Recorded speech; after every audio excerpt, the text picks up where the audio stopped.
Content മാർക്കറ്റിംഗിൽ ചെയ്തിട്ട് നമുക്ക് കുറെ ഫോളോവേഴ്സ് കിട്ടും, പക്ഷെ അതിൽ ആക്ച്വൽ സെയിൽസ് കൊണ്ടുവരാൻ പറ്റുന്ന എത്ര ഫോളോവേഴ്സ് ഉണ്ട് എന്നുള്ളതിൽ അവെയർ അല്ല പല ബിസിനസ് ഓണേഴ്സ്. ഏത് ബിസിനസ് ഓണർ ആയാലും അയാളൊരു കണ്ടന്റ് മാർക്കറ്റിംഗ്, അയാളൊരു സെൽഫ് ഫേസ് ആയാല് ആ ബിസിനസ്സിന് ഒന്നും കൂടി നല്ല രീതിയിൽ ഗ്രോത്ത് കാണുന്നുണ്ട്. അപ്പൊ ഈ സെലിബ്രിറ്റീസ് യൂസ് ചെയ്യുന്ന ഗാഡ്ജറ്റുകൾ, ആക്സസറീസ്, അതിന്റെ ആഡ് ഒന്നും നമ്മൾ കാണാറില്ലല്ലോ. അവർക്ക് ആഡ് ചെയ്യേണ്ട ആവശ്യമില്ലാത്തതുകൊണ്ടാണോ അവർ അങ്ങനെ ഇൻസ്റ്റഗ്രാം അല്ലെങ്കിൽ മെറ്റ വഴി ആഡ് ചെയ്യാത്തത്? ഹായ് ഓൾ, ഡിഫൈൻ ടോക്സിന്റെ മറ്റൊരു എപ്പിസോഡിലേക്ക് എല്ലാവർക്കും സ്വാഗതം. ഞാൻ മുഹമ്മദ് മിസ്ഹബ്, ഡിജിറ്റൽ മാർക്കറ്റിംഗ് ട്രെയിനറാണ്. അതുപോലെ തന്നെ ഡിഫൈൻ ഡിജിറ്റൽ സൊല്യൂഷന്റെ SEO കം ഓർഗാനിക് മാർക്കറ്റിംഗിന്റെ ഹെഡാണ്. ഞാൻ സൽമാൻ ഇസ്ഹാഖ്, ഞാൻ സ്കിൽസിൽ ഗൂഗിൾ ആഡ്സിൻ്റെ മെൻറ്ററാണ്, പ്ലസ് ഡിഫൈനിൽ ഡിജിറ്റൽ മാർക്കറ്റിംഗ് ടീം ലീഡാണ്. നമ്മളിവിടെ കുറച്ച് കാര്യങ്ങൾ ഡിസ്കസ് ചെയ്യുക, നിങ്ങളെ അറിവിലേക്ക് എത്തിക്കുക എന്നുള്ളതും കൂടെയാണ് നമ്മളെ ലക്ഷ്യം വരുന്നത്. ജസ്റ്റ് ഇപ്പോൾ മാർക്കറ്റിംഗ് നടന്നിരുന്ന കുറച്ച് കാര്യങ്ങൾ ചർച്ച ചെയ്യുക. നിങ്ങളുടെ തോട്ട്സ് അല്ലെങ്കിൽ നിങ്ങളുടെ എന്തെങ്കിലും സജഷൻസ് ഉണ്ടെങ്കിൽ കമന്റ് ബോക്സിൽ റിപ്ലൈ തരാം. നമുക്ക് നല്ല രീതിയിലുള്ള ഒരു ഇൻഫർമേഷൻ അല്ലെങ്കിൽ നല്ല രീതിയിലൊരു വാല്യൂ ഓഡിയൻസിന് കൊടുക്കുക എന്നുള്ളൊരു പർപ്പസോട് കൂടിയിട്ടാണ് ഇന്നത്തെ ഈ ഞങ്ങൾ ടോക്കുമായി വന്നിട്ടുള്ളത്. നമ്മള് കോണ്ടന്റ് ഇങ്ങനെ കേൾക്കുന്നുണ്ട് അല്ലേ? നമ്മൾ പലയിടത്തും പോയാൽ കോണ്ടന്റ് മാർക്കറ്റിംഗ് കേൾക്കുന്നുണ്ട്. ഈ കോണ്ടന്റ് മാർക്കറ്റിംഗ് ആക്ച്വലി റൈറ്റ് ഓഡിയൻസിലേക്കാണോ എത്തുന്നത്? അതായത് ഒരു ബ്രാൻഡ് ആളെ ഡോക്യുമെന്റ് ചെയ്യാണ്, ആളെ day 1 ഇങ്ങനെ ചെയ്യാന്നുള്ള സാധനങ്ങൾ ഇങ്ങനെ പറയണം. അപ്പൊ അതുമായിട്ട് റിലേറ്റ് ചെയ്യുന്ന ടൈപ്പ് ബ്രാൻഡ്സ് അല്ലെങ്കിൽ അതുമായിട്ട് റിലേറ്റ് ചെയ്യുന്ന ഫീൽഡിലുള്ള ആൾക്കാർക്ക് അല്ലാതെ അങ്ങനത്താണല്ലോ റീച്ച് കൂടുതൽ വരാം. അപ്പൊ ആ കേസിൽ കറക്റ്റ് അത് ടാർഗറ്റ് ഓഡിയൻസിൽ എത്തുന്നുണ്ടോ? എന്താണ് ബിസിനസ് പെർസ്പെക്റ്റീവിൽ നോക്കുകയാണെന്നുണ്ടെങ്കിൽ ഇനീഷ്യൽ ടൈമിൽ എത്താനുള്ള ചാൻസ് വളരെ കുറവാണ്. ഡോക്യുമെന്റേഷൻ അല്ലെങ്കിൽ ഒരു കണ്ടന്റ് ക്രിയേഷൻ ആ രീതിയിലോട്ടുള്ള ആ ഒരു ടോണിലായിട്ടായിരിക്കും എല്ലാവരും ഏറ്റെടുക്കുക, റീച്ച് ആവുക. അതെ. അപ്പോൾ ജസ്റ്റ് ഒരു കണ്ടന്റ് കാണാം, ഓക്കെ, റീല് കാണാൻ നൽകുക കാണുന്നത്. കുറച്ചൊരു ബിസിനസ് പോയിന്റ് ഓഫ് വ്യൂവിൽ ചിന്തിക്കുമ്പോൾ അത് റൈറ്റ് ഓഡിയൻസിലോട്ട് എത്തിക്കുന്നുണ്ടോ? മോറോവർ അവിടെ ഒരു ബിസിനസ് നടക്കുന്ന ഏതൊരു ബിസിനസ് കണ്ടന്റ് മാർക്കറ്റിംഗ് ചെയ്യുന്നത് ബിസിനസ് നടക്കാനാണ്, പ്രോഫിറ്റ് കിട്ടാനാണ്. അപ്പൊ യഥാർത്ഥ റൈറ്റ് ഓഡിയൻസിലോട്ട് ആ കണ്ടന്റ് എത്തിയാൽ അവിടെ എന്തിനുള്ളൂ ഒരു കൺവേർഷന് ചാൻസ് ഉള്ളൂ. കൺവേർഷൻ ഒരു ബിസിനസിന്റെ അൾട്ടിമേറ്റ് ഗോൾ എന്ന് പറഞ്ഞാൽ സെയിൽ ഉണ്ടാക്കുക, പ്രോഫിറ്റ്, അത്രേ ഉള്ളൂ. കുറെ നമ്പർ ഓഫ് ഫോളോവേഴ്സ് അല്ലെങ്കിൽ കുറെ നമ്പർ ഓഫ് വ്യൂസ് ഉണ്ട് വെച്ചിട്ട് കിട്ടണമെന്നില്ല. ഇപ്പൊ എക്സാമ്പിൾ ചില ആളുകൾ ബോട്ട് ഫോളോവേഴ്സിനെ കേട്ടിട്ട് ചെയ്യാൻ ഒരു 100 ഫോളോവേഴ്സ് റൈറ്റ് ഓഡിയൻസ് ഉണ്ടെങ്കിൽ അത് മതി. അല്ല, അതാണ് ഈ പറയുന്നത്. കോണ്ടന്റ് മാർക്കറ്റിംഗിൽ ചെയ്തിട്ട് നമുക്ക് കുറെ ഫോളോവേഴ്സ് കിട്ടും, പക്ഷെ അതിൽ ആക്ച്വൽ സെയിൽസ് കൊണ്ടുവരാൻ പറ്റുന്ന എത്ര ഫോളോവേഴ്സ് ഉണ്ട് എന്നുള്ളതിൽ അവെയർ അല്ല പല ബിസിനസ് ഓണേഴ്സും. അപ്പൊ ഇത് കൈൻഡ് ഓഫ് കോൺട്രവേഴ്ഷ്യൽ ആണെന്ന് തോന്നുന്നുണ്ട്. കോണ്ടന്റ് മാർക്കറ്റിംഗ് എല്ലാവരും ചെയ്യണം നമ്മൾ ഇങ്ങനെ ഒരു ടേക്ക് എടുക്കുന്നത് തോട്ട്സ് വന്നതുകൊണ്ടാണ്. പല എക്സാമ്പിൾസ് നമുക്ക് മുന്നിലുണ്ട് കാണുമ്പോൾ. അതായത് പറഞ്ഞ പോലെ റൈറ്റ് ഓഡിയൻസിലോട്ടാണോ ആ കണ്ടന്റ് എത്തുന്നുള്ള കാര്യത്തിൽ ഒരു കൺസേൺ ഉണ്ട്. പിന്നെ അത് എത്രത്തോളം ആ ഒരു കണ്ടന്റ് അല്ലെങ്കിൽ എത്രത്തോളം ആ ഒരു മെത്തേഡ് വെച്ച് മുന്നോട്ട് പോകാൻ കഴിയും എന്നുള്ളതുണ്ട്. കാരണം വെറും ഒരു ഡോക്യുമെന്റേഷൻ കൊണ്ട് മാത്രം ബിസിനസ് മുന്നോട്ട് പോകാൻ കഴിയില്ലല്ലോ. ഫ്യൂച്ചർ എത്രത്തോളം ഉണ്ടെന്ന് കാണാൻ കഴിയില്ല. മാത്രമല്ല ആ ഡോക്യുമെന്റ് ചെയ്യുമ്പോൾ നെക്സ്റ്റ് ലെവലിലോട്ട് ബിസിനസ് എത്തണമെന്നുണ്ടെങ്കിൽ അടുത്ത പ്ലാൻ മാറ്റേണ്ടി വരും. അവിടെ വലിയ ഈ ഡോക്യുമെന്റേഷൻ അല്ലെങ്കിൽ ഈ കണ്ടന്റ് മാർക്കറ്റിംഗ് ഐഡിയ ചിലപ്പോൾ വർക്ക്ഔട്ട് ആയിക്കൊള്ളുന്നില്ല. അപ്പൊ എല്ലാ പോയിന്റ് ഓഫ് വ്യൂ ചിന്തിക്കുമ്പോഴും ഇങ്ങനെ ഒരു സാധനം അവിടെ ഉണ്ട്. ഇത് ഇങ്ങനത്തെ കോണ്ടന്റ്സ് റീച്ച് ആവാനുള്ള റീസൺ എനിക്ക് തോന്നുന്നു ആൾക്കാർക്ക് ആ ഒരു എന്താ പറയാ ആളെ സ്ട്രഗിൾസ് കാണുമ്പോ മോട്ടിവേഷൻ റീച്ച് ആവണം. മാത്രമല്ല ആ ഒരു ഹുക്കൊക്കെ പരമാവധി ആ രീതിയിലായിരിക്കും കൊടുക്കുക. അവരുടെ സ്ട്രഗിൾ നല്ല രീതിയിൽ ഹൈലൈറ്റ് ചെയ്തിട്ട് അതിലേക്ക് കൊടുക്കുക. അതുകൊണ്ട് ബിസിനസ് നടക്കും. ആസ് എ ബിസിനസ് ഓണർ അത് എത്രത്തോളം അവർക്ക് സെയിൽ കൊണ്ടുവരും അല്ലെങ്കിൽ റിസൾട്ട് കൊണ്ടുവരും എന്നുള്ളിടത്താണ് പിന്നീടുള്ള അതാണ് അൾട്ടിമേറ്റ് ഗോള്. അത് ഫുൾഫിൽ ആവുന്നുണ്ടോ എന്നുള്ള കാര്യത്തിൽ നല്ലൊരു ഡൗട്ട് ഉണ്ട്. അപ്പോൾ കോണ്ടന്റ് മാർക്കറ്റിംഗിന്റെ കേസ് വരുമ്പോൾ തന്നെ അതിന്റെ കോറിലേറ്റ് ചെയ്ത് വരുന്നതാണ് ഇൻഫ്ലുവൻസർ മാർക്കറ്റിംഗ് എന്നുള്ള ഒരു ഡൊമൈൻ എന്ന് പറയുന്നത്. ഇൻഫ്ലുവൻസർ മാർക്കറ്റിംഗിന്റെ ഒരു സർജ് ഭയങ്കരമായിരുന്നു ഇത്രയും കാലമായിട്ട്. കുറെ ഇൻഫ്ലുവൻസേഴ്സ്, കുറെ ബ്രാൻഡ്സ് കൊളാബറേറ്റ് ചെയ്യുന്നു. പക്ഷെ ഇപ്പൊ പല ഇൻഫ്ലുവൻസേഴ്സും സ്വന്തമായിട്ട് തുടങ്ങുകയാണ്, സ്വന്തമായിട്ട് ബിസിനസ് തുടങ്ങുകയാണ്. അതിനെ കുറിച്ച് എന്താണ് തോന്നുന്നത്? ശരിയാണ്. പല ഓണേഴ്സും എനിക്ക് തോന്നുന്നത് വെച്ചാല് എന്തുകൊണ്ടായിരിക്കും ഒരു ബിസിനസ് തുടങ്ങാനുള്ള കാരണം കമ്പാരിറ്റീവ്ലി ഇവർ ഇൻഫ്ലുവൻസർ മാർക്കറ്റിംഗ് ചെയ്യുന്നു. ഒബ്വിയസ്ലി എന്തായാലും റിസ്ക് എടുത്തായിരിക്കും, നല്ല സ്ട്രഗിൾ ചെയ്തിട്ടായിരിക്കും ആ ഓഡിയൻസിനെ ബിൽഡ് ചെയ്തിട്ടുണ്ടാവുക. അപ്പൊ ആ ഓഡിയൻസിന്റെ ഒരു പരമാവധി യൂട്ടിലൈസ് ചെയ്യുക, ആ ഒരു ഉണ്ടാക്കി എടുത്തിട്ടുള്ള ഒരു സാധനം ഉണ്ടല്ലോ, ബേസ് ഉണ്ടാക്കി എടുത്തിട്ടുണ്ടല്ലോ, ഇന്ന് പരമാവധി റിസൾട്ട് എടുക്കുക എന്നുള്ളൊരു സാധനം ഉണ്ട്. അപ്പൊ അങ്ങനെ വരുമ്പോ ഇൻഫ്ലുവൻസർ മാർക്കറ്റിംഗ് എന്ന് പറഞ്ഞാൽ ഇതിന്റെ ഒരു ഫ്യൂച്ചർ എന്താണെന്നുള്ളതാണ്. പിന്നെ അതെ അതെ അതെ അവർ ഇതുവരെ ചെയ്തിരുന്ന സാധനത്തിന് ഇനി എന്ത് ഫ്യൂച്ചർ ആണ് ചെയ്യാൻ കഴിയും. അപ്പൊ മേ ബി ഈ ഒരു കൺസേൺ അല്ലെങ്കിൽ ഈ ഒരു പേടി അവിടെ വന്നിട്ടുണ്ടാവും, ഇതുകൊണ്ട് ഇനി അധിക കാലം മുന്നോട്ട് പോകാൻ കഴിയുമോ എന്നുള്ളൊരു സാധനം വന്നിട്ടുണ്ടാവും. അതായിരിക്കും ഒന്നാമത്. പിന്നെ അതുപോലെ തന്നെ വേറെയുള്ള ഇഷ്യൂ എന്താ വെച്ചാല്, ഇപ്പൊ ഒട്ടുമിക്ക ബ്രാൻഡ് ഓണേഴ്സും അവര് തന്നെ സെൽഫ് പ്രൊമോട്ടിന്റെ കാലഘട്ടമാണ്. അതായത് പഴയ രീതിയിലുള്ള വേറെ ഒരാൾ ഡിപ്പെൻഡ്, കണ്ടന്റ് പ്രസന്റേഷന് വേറെ ഒരാൾ ഡിപ്പെൻഡ് ചെയ്യുക, അല്ലെങ്കിൽ ഇങ്ങനെ ഒരു ബ്രാൻഡ് ഡിപ്പെൻഡ് ചെയ്യാനുള്ള ഒരു സാധ്യത വളരെ ഫൗണ്ടർ ലെഡ് മാർക്കറ്റിംഗ് കൂടുതലായി വരുന്ന സമയമാണ്. അവരെന്നെ ഫൗണ്ടേഴ്സ് തന്നെ വന്നിട്ട് പ്രൊമോട്ട് ചെയ്യുന്ന രീതിയിൽ അവരെന്നെ ഇൻഫ്ലുവൻസർ എന്നുള്ള രീതിയിൽ. എന്തുകൊണ്ടാ വെച്ചാല് ആളുകൾക്ക് ഇപ്പൊ വേണ്ട ആ ബിസിനസിന്റെ യഥാർത്ഥ ഓണേഴ്സ് അല്ലെങ്കിൽ ഒരു ഫേസ്, റിയൽ ഫേസ് കാണാൻ ആളുകൾക്ക് നല്ല താല്പര്യം, ട്രസ്റ്റ് ബിൽഡ് ചെയ്യാൻ വേണ്ടിട്ട്. അപ്പൊ മേ ബി അതൊരു കാരണമായിട്ട് വന്നിട്ടുണ്ടാവും. അപ്പൊ നമുക്കൊരു എക്സാമ്പിൾ പറയാൻ കഴിയും, നമുക്ക് സൈലത്തിന്റെ കേസിലൊക്കെ ഇപ്പൊ ഡോക്ടർ അനന്തൊക്കെ നന്നായിട്ട് അത് യൂട്ടിലൈസ് ചെയ്യുന്നുണ്ട്. അപ്പൊ ഏതൊരു ബിസിനസ് ഓണർ ആയാലും ഇവിടെ വേറെ ചിന്തിക്കണ കാര്യം വെച്ചാല്, ഏത് ബിസിനസ് ഓണർ ആയാലും അയാളൊരു കണ്ടന്റ് മാർക്കറ്റിംഗ്, അയാളൊരു സെൽഫ് ഫേസ് ആയാല് ആ ബിസിനസ്സിന് ഒന്നും കൂടി നല്ല രീതിയിൽ ഗ്രോത്ത് കാണുന്നുണ്ട്. അപ്പോ ഒരു ബിസിനസ് ഓണർ പോയിന്റ് ഓഫ് ചിന്തിക്കുമ്പോൾ നിങ്ങൾക്ക് ആ ഒരു സ്കില്ലും കൂടി, അതായത് നമുക്ക് കുറെ ബിസിനസ് നല്ല സ്കില്ല് വേണമെന്നൊക്കെ സ്ട്രഗിൾ ചെയ്യേണ്ടി വരും. അപ്പൊ ഇനിയൊരു സ്കില്ല് ഭാവിയിൽ കാണുന്നത് ക്യാമറ മുന്നിൽ പ്രസന്റ് ചെയ്യാനുള്ള ഒരു സ്കില്ല് ഉണ്ടാക്കിയെടുക്കുക എന്നുള്ള കാര്യം കൂടി ആഡ് ചെയ്യേണ്ടി വരും. ഓക്കെ, അപ്പൊ അതാണ് മേ ബി അതുകൊണ്ടൊക്കെ ആയിരിക്കാം ഇൻഫ്ലുവൻസർ മാർക്കറ്റിംഗ് വരാനുള്ളൊരു കാരണം. ഇപ്പോൾ ഈ ഡിജിറ്റൽ മാർക്കറ്റിംഗ് ഫീൽഡിൽ തന്നെ നമുക്കറിയാം ഒരുപാട് ഏജൻസികൾ ഡേ ബൈ ഡേ വരുന്നുകൊണ്ടിരിക്കുന്നുണ്ട്. പുതിയ ഏജൻസികൾ വരുന്നുണ്ട്, അതുപോലെ തന്നെ പുതിയ ഏജൻസികൾ അതുപോലെ പോകുന്നുണ്ട്. അപ്പോൾ ഒരു ബിസിനസ് ഓണറെ സംബന്ധിച്ചിടത്തോളം ഇപ്പോഴത്തെ ഒരു സാഹചര്യത്തിൽ നല്ലൊരു ഏജൻസിനെ എങ്ങനെ പിച്ച് ചെയ്യണം, അല്ലെങ്കിൽ നല്ലൊരു ഏജൻസിനെ എങ്ങനെ അപ്രോച്ച് ചെയ്യണം?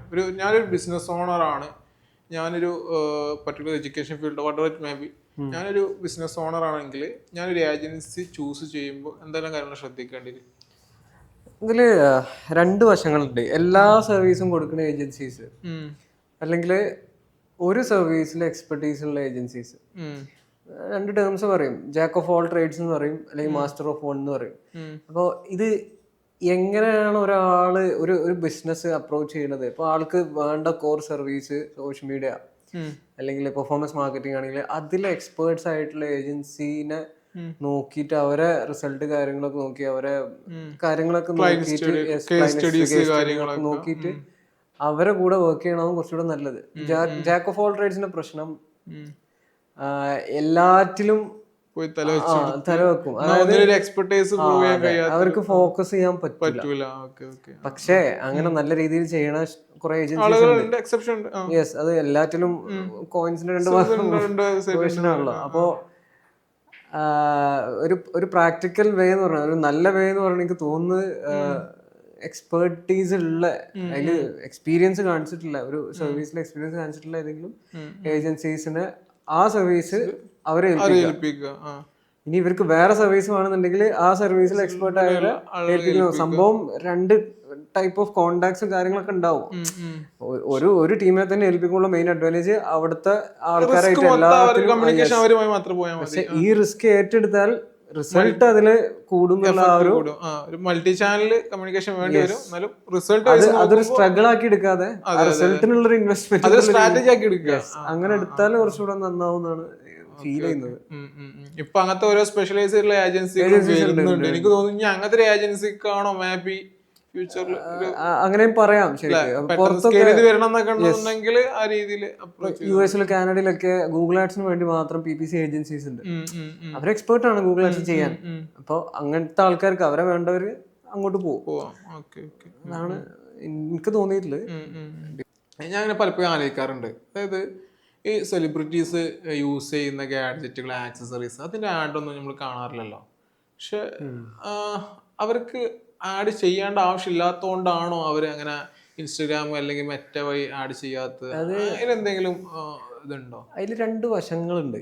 ഒന്ന്, നമ്മൾ ചിലപ്പോൾ ഓരോ ടാർഗറ്റ് ഓഡിയൻസ് ആവില്ല. ഒബ്വിയസ്ലി അങ്ങനെ തന്നെ ഒരു റീസൺ അതാവാം. പക്ഷെ ഒരു ബ്രാൻഡ് അവയർസ് നൽകുവാണെങ്കിൽ മേ ബി. പക്ഷെ നമ്മൾ പൊതുവെ അങ്ങനെ കാണലില്ല എന്നുള്ളതാണ് സത്യം. വലിയ അൾട്രാ ലക്ഷറി വലിയ ബ്രാൻഡ്സ് ഒന്നും ഇപ്പൊ ഈ ടോപ്പ് 5% ഓഫ് ഇന്ത്യ അവർക്കാണല്ലോ ഈ പർച്ചേസിംഗ് പവർ കൂടുതലുള്ളത്. അവര് എന്ത് ചെയ്യൂല പൊതുവെ. ഇൻസ്റ്റാഗ്രാം ഇങ്ങനെ റീൽസ് നോക്കിക്കൊണ്ടിരിക്കുന്ന ഇടയിലോ അല്ലെങ്കിൽ അതായത് സെക്കൻഡിന് മില്യൺസ് ഓഫ് ഡോളർ വില കളിപ്പിക്കുന്ന ആളുകളായിരിക്കും. അവര് ഇത് ഇൻസ്റ്റയിൽ ആഡ് കണ്ടു വെച്ചിട്ട് പർച്ചേസ് ചെയ്യാൻ പോണില്ല. ഓക്കെ. അവിടെ നടക്കുന്നത് എനിക്ക് തോന്നുന്നു അവരെ ഒരു സർക്കിൾ ഉണ്ടാവും, ക്ലോസ്ഡ് സർക്കിൾ ഉണ്ടാവും. അതിന്റെ ഉള്ളിൽ അവർ എന്ത് ചെയ്യും, എന്തെങ്കിലും പർച്ചേസ് ചെയ്താല് ഇത് നന്നായിരുന്നു, റെഫറൻസ് ആണ് അവിടെ വർക്ക് ആവുന്നത് എനിക്ക് തോന്നുന്നു. അപ്പൊ പ്രീമിയം ബ്രാൻഡ്സിന്റെ ഒക്കെ കേസ് വരുമ്പോ ഈ റെഫറൻസ് കൂട്ടാനുള്ള ടെക്നിക്സ് ആവും നോക്കേണ്ടി വരും. ഒരാള് എങ്ങനെ എന്തുകൊണ്ട് ഇവരെ റെഫർ ചെയ്യണം എന്നുള്ളത് ആ ബ്രാൻഡ് എന്ത് ചെയ്യേണ്ടി വരും, നല്ല അതിനനുസരിച്ചുള്ള കസ്റ്റമർ സർവീസ് കൊടുക്കേണ്ടി വരും. അത് പൊതുവെ കൊടുക്കുന്ന രീതിയിലുള്ള കസ്റ്റമർ സർവീസ് ഒന്നും ആവില്ല. ടോപ്പ് 5 ക്ലാസ് എന്ന് പറയുമ്പോൾ ആ രീതിയിലോട്ടുള്ള അത്രയും കസ്റ്റമായിട്ടുള്ള എന്താ പറയാ പാമ്പർ ചെയ്യാന്നൊക്കെ പറയുവാണെങ്കിൽ അവരങ്ങനെ ഒരു കസ്റ്റമർ അല്ല, ഒരു കോ ഫൗണ്ടറെ പോലെ ചെയ്യേണ്ടി വരും, കൊണ്ട് നടക്കേണ്ടി വരും. ആ ഒരു കമ്മ്യൂണിക്കേഷനൊക്കെ ആ രീതിയിൽ പോകേണ്ടി വരും. അങ്ങനെയാണ് അത് അവിടെ വർക്കാവുന്ന എനിക്ക് തോന്നുന്നത്. കസ്റ്റമറിന്റെ റിട്ടൻഷൻ എന്നുള്ള സാധനമാണ് അവിടെ അധികം വർക്കാവും. പുതിയ ആൾക്കാർ വരുന്നതിന്റെ അപ്പുറം ഓൾറെഡി ഉള്ളവരെ അവര് മാക്സിമം നല്ല എക്സ്പീരിയൻസ്, പേഴ്സണലൈസ്ഡ് എക്സ്പീരിയൻസ് കൊടുത്തു കഴിഞ്ഞാൽ അവരെന്നെ എന്ത് ചെയ്യും, ഇവരെ അഡ്വക്കേറ്റ്സ് പോലെ വേറെ ഒന്നുണ്ട്, അവര് വഴിയെ അവര് ബാക്കിയുള്ള ഓഡിയൻസിലോട്ട് എത്താനും കഴിയുള്ളൂ. കാരണം അത് അത്രക്കും പ്രൈവറ്റ് അല്ലെങ്കിൽ ക്ലോസ്ഡ് ഗ്രൂപ്പ് ആയിരിക്കും, എല്ലാവർക്കും അഫോർഡബിൾ ആയിക്കൊള്ളൊന്നുമില്ല. അപ്പൊ ഇന്ത്യ അങ്ങനെ എനിക്ക് തോന്നുന്നു ലക്ഷറി ബ്രാൻഡ്സിനെ മാർക്കറ്റ് ചെയ്യാൻ പറ്റുള്ളൂ. ട്രസ്റ്റ് ചെയ്യുന്ന രീതിയിലുള്ള കോണ്ടന്റ്സ് ഇടാം, അല്ലാതെ കുറെ ആഡ്സിന് സ്പെൻഡ് ചെയ്ത് വിചാരിച്ചിട്ട് പർച്ചേസിംഗ് പവർ ഉള്ള ഒരു ആഡ്സ് കണ്ട് പർച്ചേസ് ചെയ്യും, വളരെ ചാൻസ് കുറവാണ്. അതാണ് അതിന്റെ ഒരു ടേക്ക് ഉള്ളത്. ഇപ്പൊ നമ്മള് ഈ ഒരു ടൈമില് ഡിജിറ്റൽ മാർക്കറ്റിംഗ് ഭയങ്കര ട്രെൻഡിങ് ആണ് അല്ലെ. നമ്മള് പല ഇൻസ്റ്റിറ്റ്യൂഷൻസും പല ആൾക്കാരും കോഴ്സസ് പ്രൊവൈഡ് ചെയ്യുന്നത് കണ്ടിട്ടുണ്ട്. 4 monthsന്റെ അല്ലെങ്കിൽ 6 monthsന്റെ 5 monthsന്റെ എന്നൊക്കെ പറഞ്ഞിട്ട്. അപ്പോൾ ഇത് ശരിക്കും ഇതിലധികം ആൾക്കാരും ഈ കോഴ്സ് എൻറോൾ ചെയ്യുന്നതിന്റെ ഒരു റീസൺ ട്രെൻഡിന് ഒപ്പം പോവാം, അല്ലെങ്കിൽ പെട്ടെന്ന് ജോലി കയറാം, ഈ ഒരു സാധനം വെച്ചിട്ടാണ്. ഒബ്വിയസ്ലി ജോലി വേണം, കാര്യങ്ങളൊക്കെ ഉണ്ട്. പക്ഷെ ഇതിനെങ്ങനെ നമുക്ക് പാഷനറ്റ് ആക്കിയിട്ട് ഇതൊരു കരിയർ ആക്കാം? ആ പാഷനറ്റ് ആക്കാൻ എന്തൊക്കെ വേണം, അല്ലെങ്കിൽ ജോലി ഡിജിറ്റൽ മാർക്കറ്റർ എങ്ങനെ ആവണം ഒരു കോഴ്സ് കഴിഞ്ഞാൽ? എന്താണ് ആളെ പാഷൻ ഫ്യൂവൽ ചെയ്യേണ്ടത്? ഒരു കാര്യം ആദ്യം എനിക്ക് ഇതിൽ പറഞ്ഞത് വളരെ ഒരു പാതറ്റിക് ഒരു ഖേദകമായ സത്യാവസ്ഥ എന്ന് വെച്ചാൽ ഇവിടുത്തെ പല ഇൻസ്റ്റിറ്റ്യൂട്ടുകളും ജസ്റ്റ് അതിൻ്റെ ആഡ് കാണാറുണ്ട്, നിങ്ങൾ വീട്ടിലിരിക്കണം, വെറുതെ ഇരിക്കുകയാണ്, സോഷ്യൽ മീഡിയ വെറുതെ സ്ക്രോൾ ചെയ്തിരിക്കണം, നിങ്ങൾക്ക് പറ്റിയ പണി ഇതാണ്. അതുപോലെ അങ്ങനെയാണോ ഒരു ഡിജിറ്റൽ മാർക്കറ്റർ? അത് വെറുതെ ഇരിക്കുന്ന അല്ലെങ്കിൽ സോഷ്യൽ മീഡിയ വെറുതെ സ്ക്രോൾ ചെയ്തിരിക്കുന്ന ഒരാൾക്ക് പറ്റിയ പണിയാണ് ഡിജിറ്റൽ മാർക്കറ്റ്? ഒബ്വിയസ്ലി അല്ല. ഡിജിറ്റൽ മാർക്കറ്റ് യഥാർത്ഥ റോൾ എന്ന് പറഞ്ഞാൽ ഒരു ബിസിനസ് ഓണർ ഡിജിറ്റൽ പ്രസൻസ് വഴി അല്ലെങ്കിൽ ഡിജിറ്റൽ പ്ലാറ്റ്ഫോം വഴി ഏതെല്ലാം രീതിയിൽ ഇൻകം, ഏതെല്ലാം രീതിയിൽ നെക്സ്റ്റ് ലെവലിലോട്ട് കൊണ്ടുവരാൻ കഴിയും, അതിന് നല്ല രീതിയിലൊരു ബാക്ക് ബോണായി നിൽക്കുന്ന ഒരാളാണ് യഥാർത്ഥ ഡിജിറ്റൽ മാർക്കറ്റർ. അല്ലാതെ ജസ്റ്റ് ഒരു സോഷ്യൽ മീഡിയയിൽ ആഡ് ക്യാമ്പയിൻ ചെയ്തു, അടുത്തൊരു ഗ്രാഫിക് ഡിസൈനർ അടുത്ത ക്രിയേറ്റീവ് എടുത്ത് ക്യാമ്പയിൻ ചെയ്തു, അതുകൊണ്ടൊരു ഒരു നല്ല ഡിജിറ്റൽ മാർക്കറ്റർ ആവില്ല. നമുക്ക് കിട്ടിയ ആഡ്സിന്, നമുക്ക് കിട്ടിയ റിസൾട്ടിന്, അത് ചിലപ്പോൾ വേണമെങ്കിൽ ഓഫ്ലൈനായിട്ട് കിട്ടിയ ഡാറ്റ വെച്ചിട്ടായിരിക്കാം, അല്ലെങ്കിൽ ഒരു ക്യാമ്പയിൻ ചെയ്ത് വെച്ചിട്ടുള്ള ഡാറ്റ ആയിരിക്കാം. ആ ഡാറ്റ വെച്ച് ആ ഡാറ്റ നല്ല രീതിയിൽ അനലൈസ് ചെയ്ത് അടുത്ത ക്യാമ്പയിൻ ചെയ്യുമ്പോൾ ഈ ബിസിനസ് ഓണർക്ക് അല്ലെങ്കിൽ ഈ ബിസിനസ്സിന് ഏതെല്ലാം രീതിയിൽ സ്വന്തം ബിസിനസ് ആയിട്ട് കാണാനുള്ള ഒരു സ്കില്ല് അല്ലെങ്കിൽ ഒരു മൈൻഡ് സെറ്റ് ഏതൊരു ഡിജിറ്റൽ മാർക്കറ്ററും വേണം. കുറച്ച് സാധാരണ രീതിയിൽ യൂഷ്വൽ രീതിയിൽ പോവുകയാണെന്നുണ്ടെങ്കിൽ ഇങ്ങനെയുള്ള ഡിജിറ്റൽ മാർക്കറ്റർ മേബി അത്ര സസ്റ്റെയിൻ ചെയ്തൊന്നുമില്ല പോലെ. അത് ഒബ്വിയസ് ആണ്, ഡാറ്റ എന്ന് പറഞ്ഞ സാധനത്തിന് അത്രയും ഇമ്പോർട്ടൻസ് ഉണ്ട്. പല കേസസും പല ആൾക്കാരും ചെയ്തിട്ടുണ്ട് ഗട്ട് ഫീലിംഗ് വെച്ചിട്ട്, അത് ഇങ്ങനെ ആയാൽ ചിലപ്പോൾ ശരിയാവും, അപ്പൊ അങ്ങനെ ചെയ്തു നോക്കാം. പക്ഷെ അതിനൊക്കെ ഒരു നമ്പർ പ്രൂഫോ കാര്യങ്ങളൊന്നും ഇല്ല. നമ്മൾ രണ്ട് ആഡ് ചെയ്താൽ ഞാൻ ഡിജിറ്റൽ മാർക്കറ്റർ ആയി എന്നുള്ള രീതിയിലാണ് ഇപ്പൊ പൊതുവെ ഉള്ളത്. പിന്നെ എന്ന് പറഞ്ഞാൽ ഈ ഡാറ്റ കിട്ടാൻ ഒരുപാട് ചാനൽസ്, ഫ്രീ ചാനൽസ് ഉണ്ട്. ഗൂഗിൾ അനലിറ്റിക്സ് ഉണ്ട്, മറ്റന്നെ കിട്ടും. അനലിറ്റിക്സിൽ തന്നെ നമുക്ക് എല്ലാ ഒരു കസ്റ്റമർ ബിഹേവിയർ, ഫണ്ടിൽ എങ്ങനെയാണ് ഒന്ന് കഴിഞ്ഞിട്ട് എവിടെയാണ് സ്റ്റക്ക് വരുന്നത്, ഇതെല്ലാം അനലൈസ് ചെയ്യാൻ പറ്റും. പിന്നെന്ന് പറഞ്ഞാല് ഈ ടൂൾസിനൊക്കെ ഇപ്പൊ വേറൊരു പ്രശ്നം വെച്ചാല് ഈ നമുക്ക് ഒബ്വിയസ്ലി അറിയാം, ഏതൊരു ഇൻസ്റ്റിറ്റ്യൂട്ട് ആയാലും ഒരു 3 മാസം ഒരു 4 മാസം എന്തെന്നുള്ളൂ കോഴ്സ് കൊടുക്കുന്നുള്ളൂ.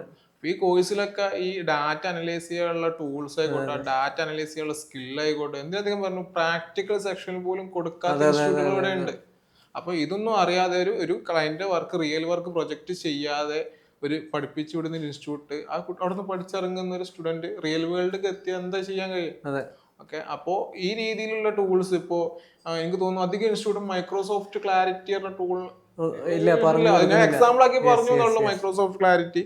അപ്പൊ അത്തരം ഒരു അഡ്വാൻസ്ഡ് ടൂൾസ് ഒക്കെ ഉപയോഗിച്ചിട്ട് ഒരു ഡാറ്റയെ എങ്ങനെ നല്ല രീതിയിൽ നമുക്ക് റിസൾട്ട് എടുത്തെടുക്കാൻ കഴിയും, ആ രീതിയിലോട്ടുള്ള ഒരു സ്കിൽ ഉണ്ടാക്കി എടുത്താലേ ഇനിയുള്ള ഡിജിറ്റൽ മാർക്കറ്റേഴ്സിനെ ഇവിടെ സസ്റ്റെയിൻ ചെയ്യാൻ കഴിയുള്ളൂ, അല്ലെങ്കിൽ നല്ലൊരു ഡിജിറ്റൽ മാർക്കറ്റർ ആവാൻ കഴിയുള്ളൂ. അതെ, അത് പലരും മിസ് ഔട്ട് ചെയ്യുന്ന പോയിന്റ് ആണ്. കാരണം കോഴ്സ് കഴിഞ്ഞ് കുറച്ച് കഴിയുമ്പോഴായിരിക്കും പിന്നെ അവർ ചിന്തിക്കുക, ഞാൻ ഇത് എടുത്തത് എന്റെ തീരുമാനം ശരിയായി പോയോ, അല്ല തെറ്റായി പോയോ, ശരിയായില്ലേ, എന്തൊക്കെ തോട്ട്സ് വരുന്നത് ആ ഒരു റിയലൈസേഷൻ ഹിറ്റ് ചെയ്യുമ്പോഴാണ്. അതെ, പിന്നെ ഒരു കോഴ്സ് പഠിക്കുമ്പോൾ നമ്മളിപ്പോൾ സ്റ്റുഡൻസിനോട് പറയുന്നത്, കോഴ്സ് പഠിക്കുമ്പോൾ തന്നെ നിങ്ങൾ ആ ഒരു ബിസിനസ്സിനെ കിട്ടിയാൽ ആ ബിസിനസ്സിനെ ഏത് രീതിയിൽ കൊണ്ടുവരാൻ കഴിയും. ഒരു ആഡ് കാണണം, ഒരു ആഡ് കോപ്പി കാണണം, അവർക്ക് എന്തെങ്കിലും ഇൻസ്പിറേഷൻ കിട്ടാൻ കഴിയുന്നുണ്ടെങ്കിൽ അത് എടുക്കാം, ലേണിങ്സിന് അത് എടുക്കാം. അപ്പോൾ കോഴ്സ് പഠിക്കുന്ന സമയത്ത് തന്നെ എന്താ ചെയ്യാം, ആ ഒരു മാർക്കറ്റിംഗ് മൈൻഡ് സെറ്റ് ഉണ്ടാക്കിയെടുക്കുക, അതുപോലെ തന്നെ കമ്മ്യൂണിക്കേഷൻ സ്കിൽ ഉണ്ടാക്കിയെടുക്കുക, പാഷൻ ഉണ്ടാക്കിയെടുക്കുക. അത് ഉണ്ടാവില്ല, പക്ഷെ ഉണ്ടാക്കിയെടുക്കാൻ മാത്രമേ ഉള്ളൂ. ആരും അതേ പാഷനേറ്റ് ആയിട്ട് 100% പെർഫെക്റ്റ് ആയിട്ട് ആരും വരുന്നില്ല. പിന്നെ ഉണ്ടാക്കിയെടുക്കാനുള്ള ഒരു മൈൻഡ് ഉണ്ടായാൽ മതി. അപ്പൊ ആർക്കും ചെയ്യാം. അങ്ങനെ ചെയ്യുന്ന ഇഷ്ടംപോലെ ആളുകളുണ്ട്. ഡിജിറ്റൽ മാർക്കറ്റിംഗ് കുറിച്ച് സീറോ നോളജ് അവയർ അല്ലാത്ത ആളുകൾ വന്നിട്ട് നല്ല രീതിയിൽ ഡിജിറ്റൽ മാർക്കറ്റിംഗ് ചെയ്യുന്ന, ഡാറ്റയെ പ്രണയിക്കുക. അതെ, പറയുമ്പോ സ്റ്റാറ്റിക്സും മാത്സ് ഒക്കെ നോക്കുമ്പോൾ രീതിയിൽ തോന്നും.